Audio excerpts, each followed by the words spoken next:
Would you like to expand your skill set as a craftsman and creator? Well, we would like to help. Each episode will be focusing in on a specific technique in blacksmithing, knife making, and beyond that will give you the edge in your work. This is your edge.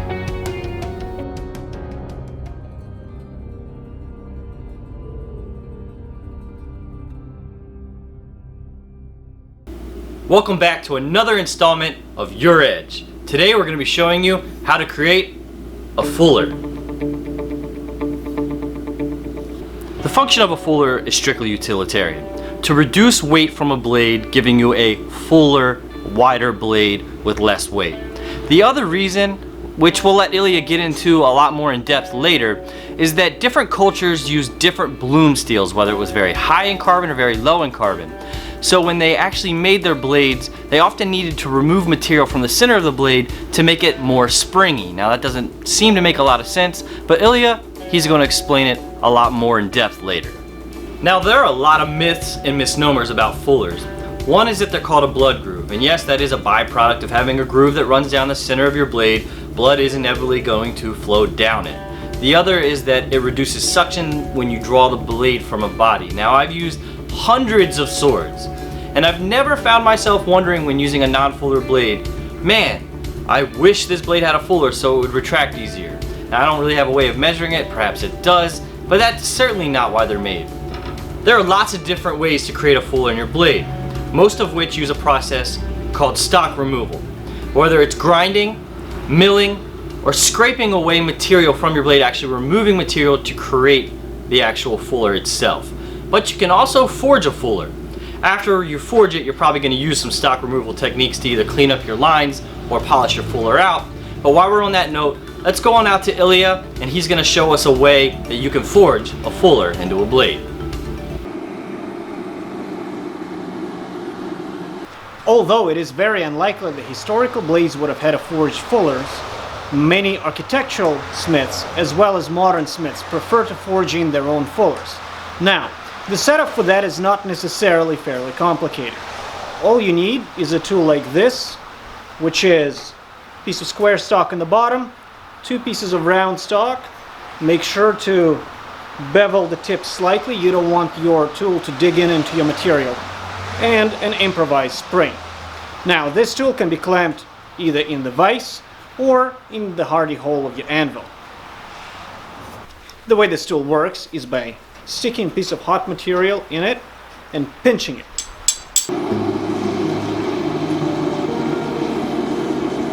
The pinching is accomplished by striking the surface with a hammer. You would prefer to not use hardened steel because you're hitting the top with a hardened hammer and you don't want it to split. So as you're striking it with a hammer, the material spreads sideways, making your blade wider and pushes in. Be very slow at first because you don't want your fuller to be crooked.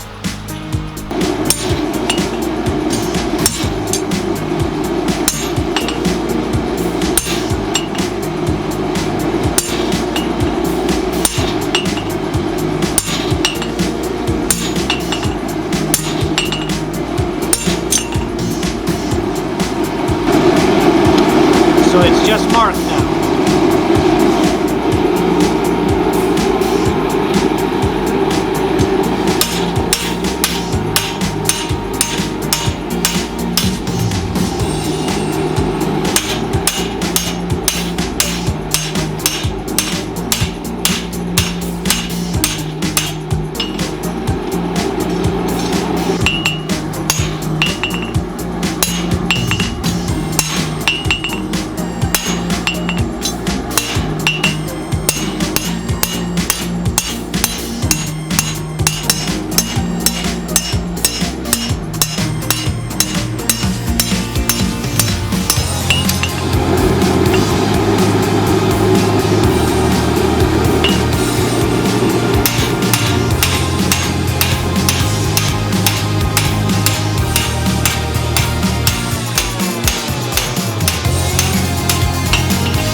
Once you forge in the fuller, you can begin beveling. It is better to begin beveling after the fuller is there rather than before. Now, I will complete this piece at a later time. And, with a note, the beveling is not as easy as it sounds and is a fairly complicated procedure, which I will explain at a later time. I'm going to be demonstrating several different grinding techniques to create a fuller in your blade. I'm going to be using this Bader B3 sander for the majority of my grinding. The main reason being I can change the wheels out from a 8-inch wheel all the way down to a 1/2-inch wheel, and even put our narrow knife edge wheel on this same machine. I can adjust the speeds way down to run those smaller wheels. So a grinder like this is almost perfect for grinding in fullers. Now, just like Ilya demonstrated when forging a fuller in, you always want to do the fuller before you forge the edges. Same rule applies for grinding. You always want to grind your fuller before you move on to grinding your edge bevels. A lot of different reasons there, but mainly if your fuller wanders a little bit in the center, when you go to grind your edges, you can true everything else up and give yourself nice straight parallel lines. For my demonstration, I'm going to be using a 1/4-inch mild steel bar. I'm going to do a bunch of different fullers on the same bar, and at the end we can kind of compare the differences between all of them. Let's get started.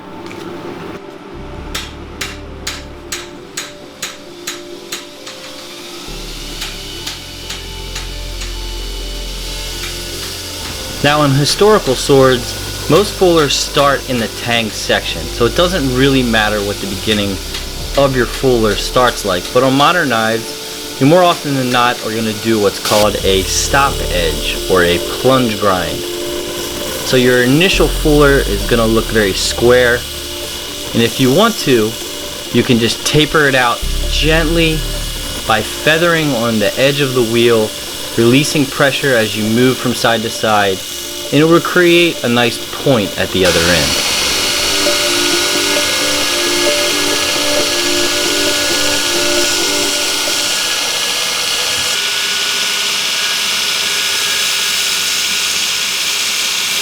Pro tip, keep your elbows locked into your side and move side to side nice and evenly. Think of yourself like a milling machine, trying to keep as stable and steady as you move from side to side.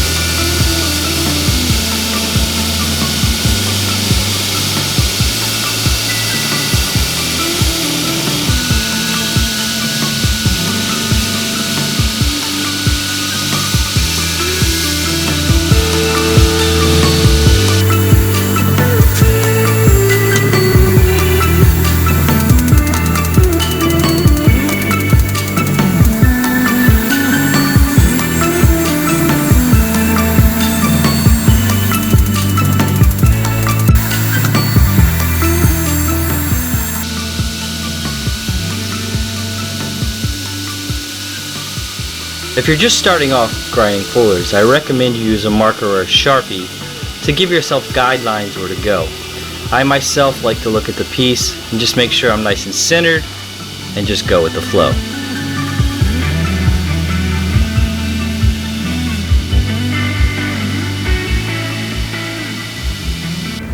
Now that we're done with the wide fuller, I'm going to change the 8-inch wheel out to a 2-inch wheel and do a pair of fullers stacked top and bottom.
Alright, so now we have a very wide fuller ground in on the 8-inch wheel and two parallel fullers ground in on the 2-inch wheel. Now I would say for the majority of the fullering you're going to do on a European sword, you're going to use a 2-inch wheel. But like I said, you can run this down all the way to a 1/2-inch wheel and really get some tiny narrow fullers like you've seen us do on some sabers and stuff like that. But from here, I'm going to switch over to what we call our knife edge wheel, which is a 1/2-inch contact wheel that we've actually ground a peak to that contact wheel. We use J-flex belts on that wheel to create very narrow lines.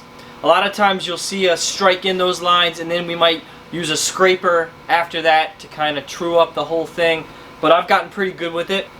So what I'm going to do is I'm going to use the fullers we already have here and run some narrow fullers in between, and then I'll do one clean down here so you can really see exactly what that setup can do. If you don't have a narrow knife edge wheel, as we call it, which you probably don't, you can literally use a hand grinder. I recommend clamping a bar to your blade and using it as a guide or a rest, and just use a hand grinding whizzer wheel to strike in a narrow fuller.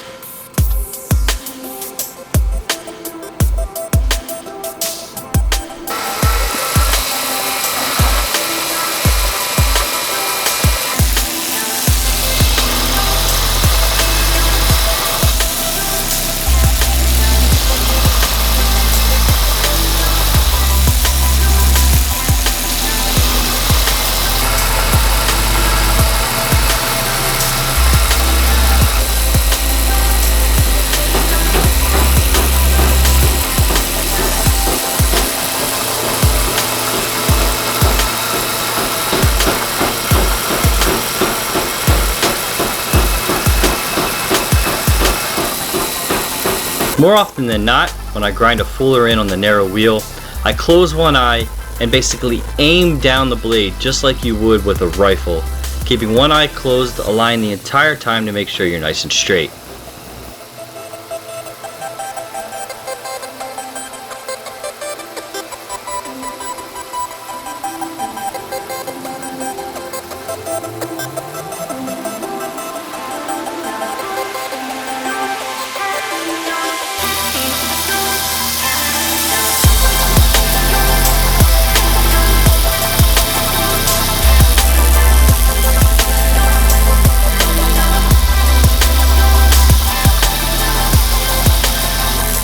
When doing this kind of grinding, whether it's on a narrow wheel or on the edge of your contact wheel, if your fuller gets a little off, if it starts to wander, you can change your angle up just slightly to widen it.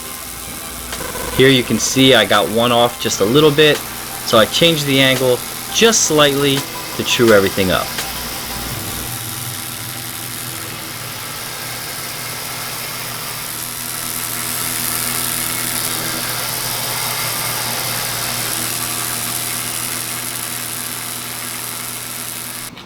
So that about covers most of the grinding techniques to make a straight fuller. The next thing I want to talk about is how to make a curved fuller. I've seen even the most experienced knife makers struggle on grinding in curved fullers and kind of terminating them all weird. Let's say you have something like a kukri.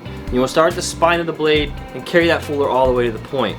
You can do that exactly the same way. You can't really use jigs, that's why you don't see me use jigs when I grind. I do it freehand. I feel like if you learn how to do it freehand at the start, you'll never have to rely on using jigs. You can just go to any shop and use the exact grinder setup they have and grind in a fuller or grind in a hollow grind edge. One thing you always want to remember is the termination of your fuller is very important. You never want to curve that point down. You always want to have your fullers terminate in the same direction that the point of your knife is. It's very much flattering to the eye, and I find it to be very important when you're making a knife or a sword.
Our friend over at Blackbeard Projects has another really interesting way he creates his fullers, and it's one that just about anybody at home that has a drill press can do. All you need to do is mount a rotary cutter or a Dremel cutter in your drill press and use the actual table of your drill press as a guide and just run it side to side to create your fuller.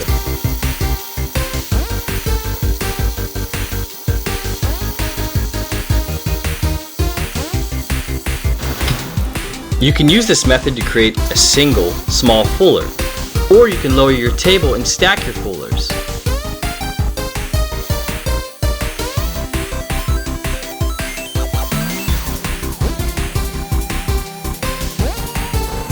Once you've stacked your fullers, you can then change your cutter out to a wider ball cutter and widen those two and make them one larger fuller. It's pretty neat. I think I'll even give this one a try.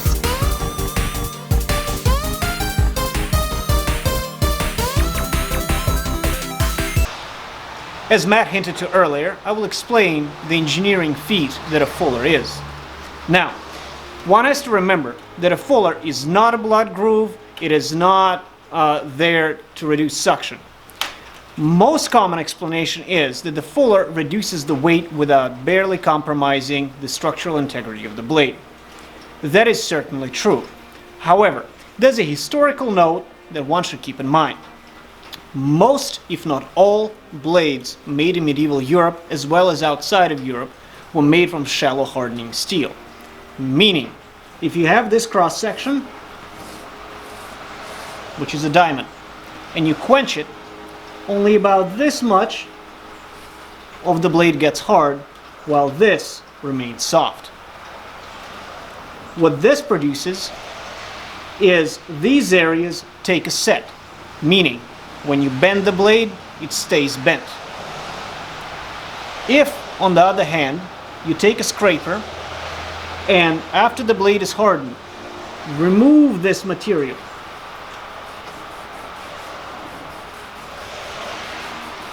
the amount of hardened steel to soft steel is reduced, and the blade seems to be springier.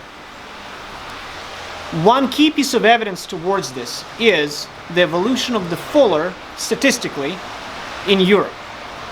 In early swords, like Viking swords, you have a fuller that is very wide, with very little actual edge.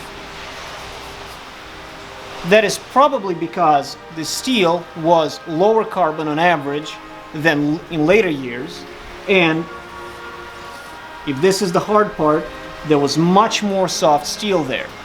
Removing extra soft steel makes the blade a little bit springier and less prone to bending. As the evolution of metallurgy progressed, steel became much more homogeneous and had higher carbon content. So, if we start again from our basic diamond cross section, this proportion became like, instead of here, it moved closer to the center. So this is hard. So now you can put in a narrower fuller and make it much deeper. That is certainly true on average. It might not be true on any individual piece. So for example, many Viking blades were made with iron on the edge and steel on the flats, almost half of them from archaeological evidence. And you have to exclude those. However, generally, the explanation stands. Also, quite a few European longswords, which are lauded for being like a spring, were actually fairly soft and would take a set. Now, the evidence for that is, if you look in museum pieces, very often the edge is trued in not with a grinder, nor with a stone, but with a file, meaning that the edge was sufficiently softer than a file. So they're probably fairly soft. However, no matter the average hardness of a particular blade, the center will still be softer than the edge, and removing the extra soft material that is prone to taking a set will improve your physical properties.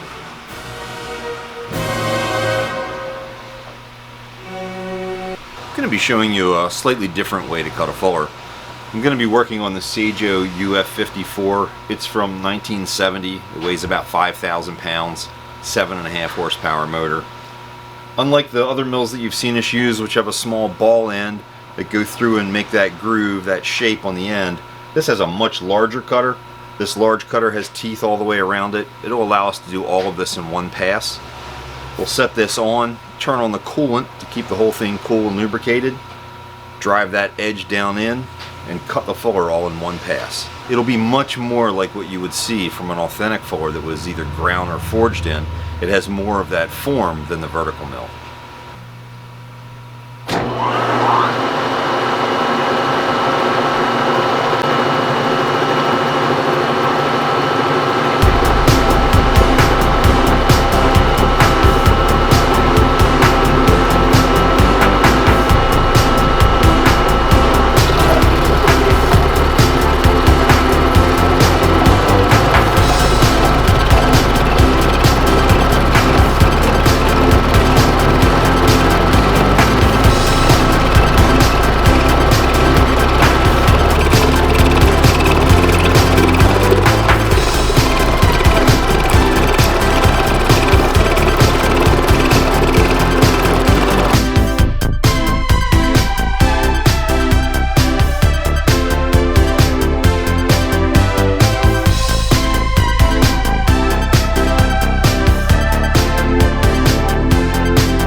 Some of you asked specifically how to fuller a katana, and we took this topic into a general direction about fullering, what it does, and how it's accomplished. I'm going to be demonstrating one of the most ancient forms of fullering that is achieved through a form of stock removal known as scraping. In my hands I have a scraper that I made myself. It is a simple contraption, and sometimes they're made out of wood, except for this important part, and that is the shaper of the scraper itself. This is hardened W1 steel, and what it does, just like in woodwork, it cuts off the layer of the desired shape in the desired direction. In order to begin scraping, I take my blade and affix it to a wood board. The board has to be fairly straight, otherwise the bend in the blade, due to fixture, will result in a crooked fuller which will overcut in some spots and undercut in another. Now, specifically with these blades, as well as I think with most historical items, the fullers would have been scraped in after heat treating. Now, medieval and ancient people would have been working with shallow hardening materials, meaning they all would have had a hamon. Such is the case with this piece. So I mark the lines of my fuller with a marker and try not to escape it, because I can either damage my hard edge with a super hard steel, nicking it like that, which will be devastating to the piece, or I can damage my scraper and not notice it, and then it will create a very bad gouge in the fuller itself. So I have to work very carefully and within the guidelines set up. After the blade has been affixed, I begin the slow work setting in the fuller. As soon as the fuller is set in, I have the very rough outline, and it self-guides the scraper, so I can start being faster and a little bit finer.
Okay, let's work on the tang.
Alright, I think that covers a lot of great methods on how to create a fuller in your blade.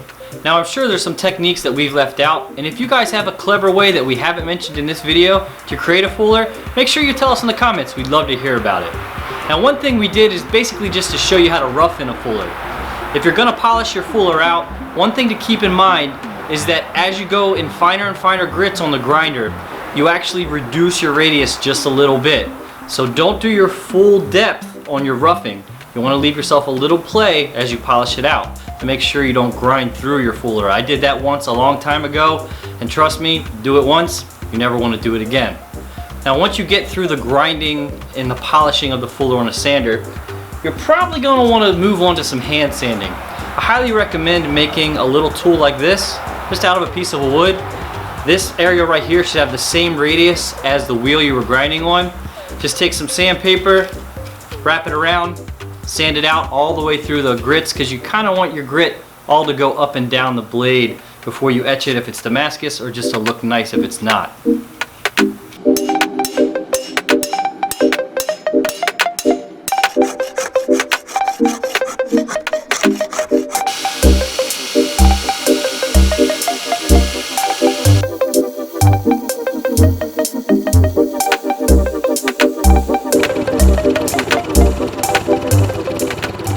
So that about does it.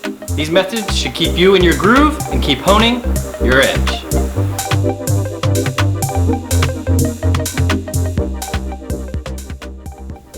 Thanks for watching this installment of Your Edge. If you enjoyed this episode, make sure to pound the like button. And as always, tell us in the comments below what specific process you'd like to see us cover next. If you haven't done it yet, be sure to subscribe to That Works.